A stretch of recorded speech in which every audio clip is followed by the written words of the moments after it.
So Ryan Reynolds and Andrew Garfield interviewed each other for Variety's Actor on Actor, and it is awesome. I reacted to it and talk a little bit about some things that they say, but let's go ahead and watch this, just the parts where they talk about the future of Deadpool and Wolverine and Spider-Man. The whole interview itself is about 45 minutes long. You can go ahead and check that out. I'll link it, but let's go ahead and dive into what these two say. It starts off with Ryan Reynolds confessing his love for Andrew Garfield. I want to say one thing. Oh, come on. I am No more. I am a first-time kisser, long-time fan. No, you can do no wrong in our house. My wife. I love how he praises him. We love you in our house, Oh, and man. your work and your dedication. You That's very do kind. something that only you can do, and that's That's very a beautiful kind. thing to watch in action. And same, ditto, fully. For Ditto, real. like in Ghost, just so you can't say I love you back. You just gotta be ditto. I love And then you. I'm gonna Hey, die, Ryan, right? and then you're gonna. I love you. Hey, I like you desperately. I That's want to say really- one thing. Oh, I just love how that's how it starts off. I love you. He says ditto. He's like, can't even say it back. I love it. It's so great. It's a Wonderful Life. It is. Now that the movie worked on the scale that it You did, have 10 it does. minutes, right? It does. You know, You've been told I you have have 10 an minutes. unquenchable thirst for validation, and I farm out think this my is a self-worth to external approval in Deadpool this and way that Wolverine I. feature one. Honestly, I know shrinks will tell you steer away from that, but it's pretty damn It's gratifying. been good for you. It's my version just of a gigantic pile of coke. Is The next one, Variety says, Andrew Garfield to Ryan Reynolds. No, but seriously, though, what does the future hold for Deadpool and Wolverine in the franchise? All right. It's a Wonderful Life. It is. Now that the movie worked on the scale Yeah, that it it did, 10 it does. minutes, right? It does. You know, You've been told I you have 10 have an minutes. unquenchable thirst for validation, and I farm out my self-worth to external approval in this way that I. Honestly, I know shrinks will tell you steer away from that, but it's pretty damn gratifying. It's been good for you. It's my version just of a gigantic pile of coke. Is, no. No, but seriously though, what does the future hold for Deadpool and Wolverine? He's laughing, and yeah. I The don't know. franchise. I honestly, I'm not making this up. I don't. My feeling is that character works very well in two ways. One is scarcity and surprise. So Yes, it's been 6 years since the last one, and part of the reason is that it swallows my whole life. Like Right, there's yeah. no, you can't take your hand off the Yeah, you stick said that a all lot. the way through development, through post production, Yeah. into marketing and promo, and Yeah. then you kind of.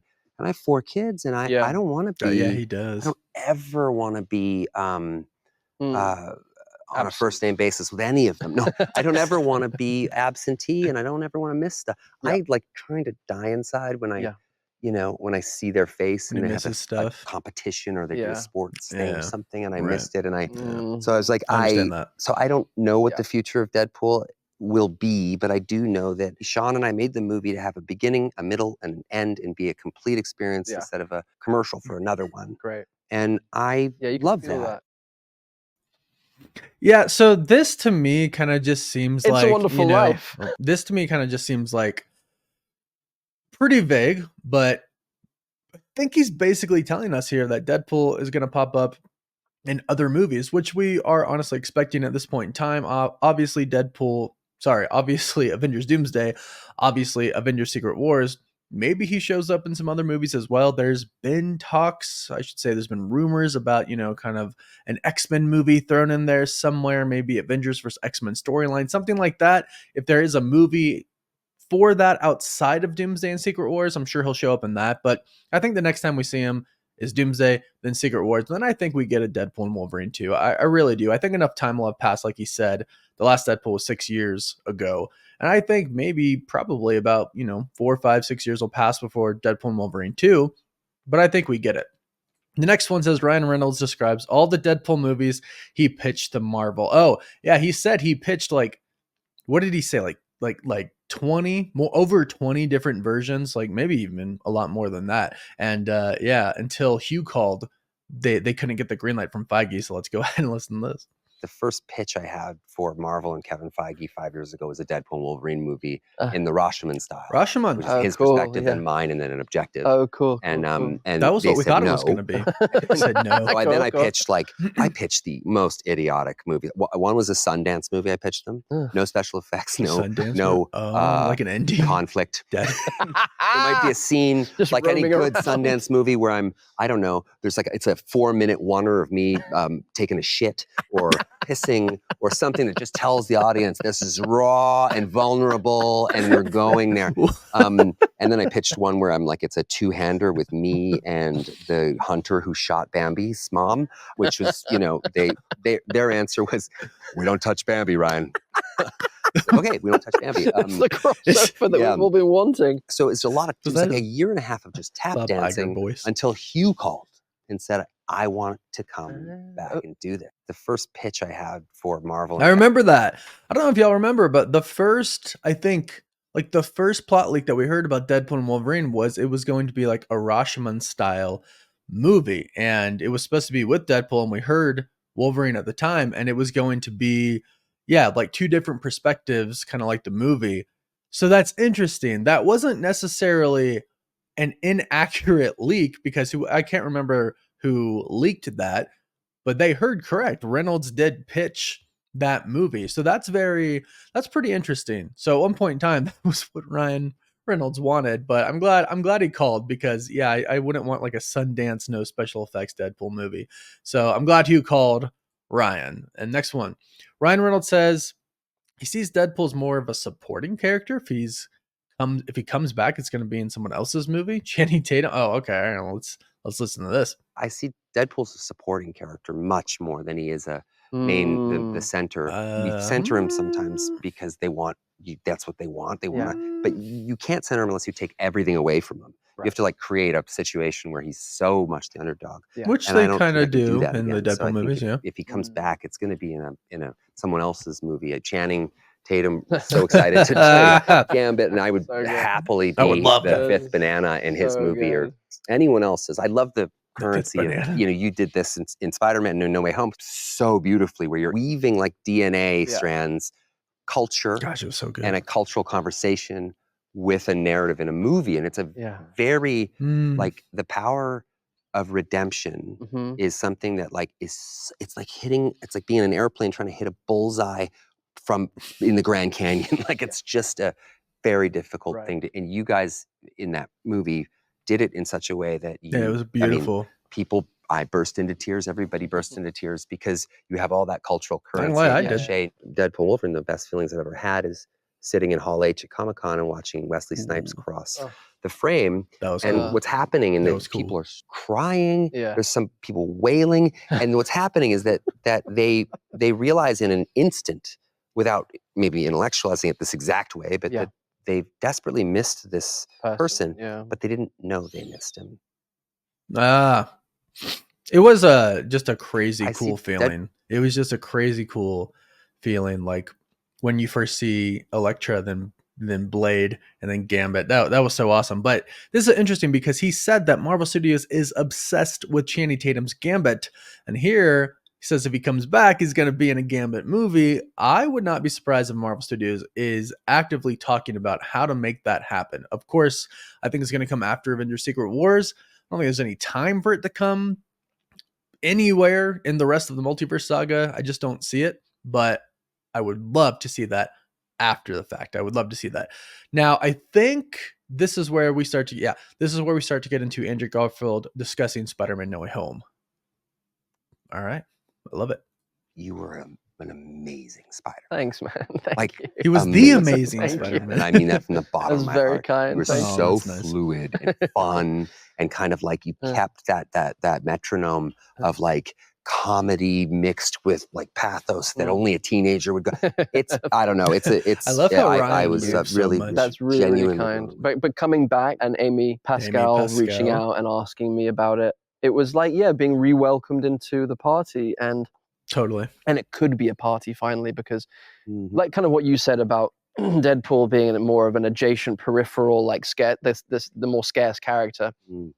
There was something so soothing about it being a playpen actually for the first time, like for me and Toby, for Toby and myself. Well, when it gets to be that loose, the pressure like was on Tom. Tom had to hold that. Is it like prison though? When you get franchise. into prison, the first like hour, you got to shank the biggest guy. And you got to do it fast, and you can't let him see it coming, right? But in this instance, Tom, he's not giant, but he's a, you know, were you just like this fucking kid? Did you get in there and just like take the toothbrush or whatever out of the prison wallet and just like quick, sort of Eric Bana style from what is that? Chopper. Yeah. What was cool was that like I was like, got you suckers, because like you invited me back to the party, but the plan all along was to absolutely undermine the whole process. Yeah. Yes. That's hilarious. Ryan, he's like so random sometimes. I love it. I really like that he took the time to say that. I do think Andrew Garfield was an amazing Spider-Man, the Amazing Spider-Man. I think it just took Marvel Studios to kind of, you know, get it right. And I love that you know, he was brought back with Toby. We find out more about it right here. It felt undone for me. Talks about the inner healing he did after the Amazing Spider-Man movies and how it felt to return. Let's go. Did you miss playing? Like when you came back to that, how did that feel? Yeah, lovely. Just lovely. I didn't. It's not like I missed it. It felt undone. It felt undone for me. Like that's how he describes it. Like I it. imagine you felt with your version of that. Like yeah, I mean, yeah. It was just very gratifying. It was just very like to be able to finish, get an ending. ending. It's like you're invited to a party, and then the party ends slightly like prematurely than you wanted it to end. Yeah. And then you're like, oh, I gotta reckon with kind of being disinvited to this party. Mm-hmm. And that's when like the work happens, right? That's when you start to really deal with your own stuff and your own relationship to self, relationship to perception, relationship to validation or to inclusion, disclusion, but it's all inside job stuff. There's nothing to do with the outside. It's just like you and you. Where have I felt like not invited to the party, and why is this hitting me in this way? So I did all of primal too. Yeah, so it was like a few years of that kind of like. Gosh, I'm so grateful. I hate that for him in retrospect, well, and even during, I was like, yeah, this is soul work. This is like, it's so funny that it's been like prompted by this very but not funny at all, because it's like the 3-year-old. One of the first photos of me as a 3-year-old is in a Spider-Man costume that my mother made out of felt. So it's fucking like it is primal. It's really. And I'm like, oh my god, this person, this character, it means so fucking much to me. I really like that he said this. I really hate that for him though, because you know, the plan was to do an Amazing Spider-Man 3. And then Amy Pascal met with Kevin Feige to basically get help making the Amazing Spider-Man 3. And then Kevin Feige was like, yeah, it's not going to work. Give us Spider-Man. Let Spider-Man come into the MCU. We'll do it right. And that's what ended up happening. And again, there was supposed to be an Amazing Spider-Man 3. And then all of a sudden there wasn't. So that had to be just...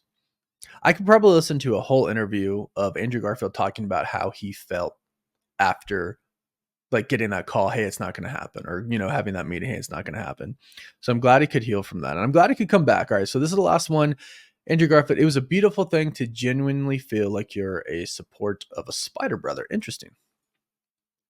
It was a beautiful thing to genuinely feel like you're a support of a Spider Brother, and I do mean that sincerely. Like, it was a genuinely lovely, and John Watts, such a great director, and he was so loose. He did a great job. He was so relaxed. I was like, so what are we going to do about what's on the page? Because we need to work on it. I was like, yeah, we'll work on it.